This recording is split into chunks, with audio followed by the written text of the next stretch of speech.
চলতি মাসের অমাবস্যা ও ভরা পূর্ণিমার যে কোনো সময়ে রুই, কাতলা, মৃগেল ও কালিবাইস প্রজাতির মাছ ডিম ছাড়তে পারে। তাই হালদাপাড়ের জেলেরা আছেন ডিম সংগ্রহের অপেক্ষায়।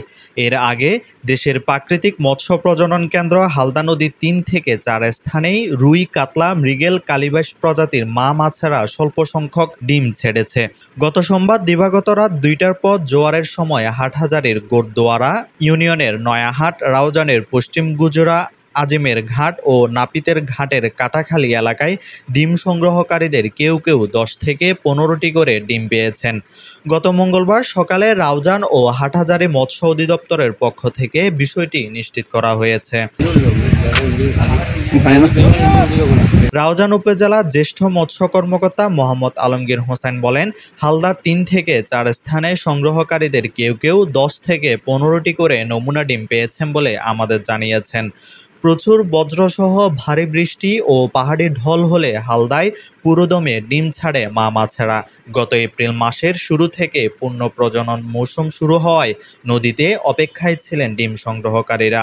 নদীতে মাছের আনাগোনাও শুরু হয়েছে। ২ উপজেলার ৪টি সরকারি হ্যাচারি ও শতাধিক মাটির কুয়ায় রেণু পোনা ফোটানোর জন্য নানা প্রস্তুতি নিয়ে রেখেছে প্রশাসন ও সংগ্রহকারীরা।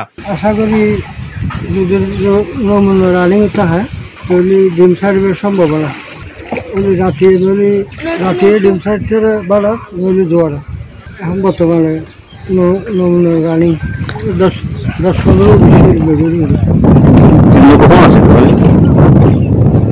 মনে হয় আগাগোড়া হালকার আগাগোড়া মনে হয় ৩-৪০ বেশ না। হালদা গবেষক ও চট্টগ্রাম ক্যান্টনমেন্ট পাবলিক কলেজের সহকারী অধ্যাপক ও বিভাগীয় প্রধান ডক্টর মোহাম্মদ শফিকুল ইসলাম বলেন, নদীর পরিবেশ এখনও ডিম ছাড়ার উপযোগী নয়। কয়েক স্থানে স্বল্প পরিমাণ ডিম পাওয়া গেছে। নদীর পানির টার্বিডিটি এখন ১০০ থেকে ১৫০।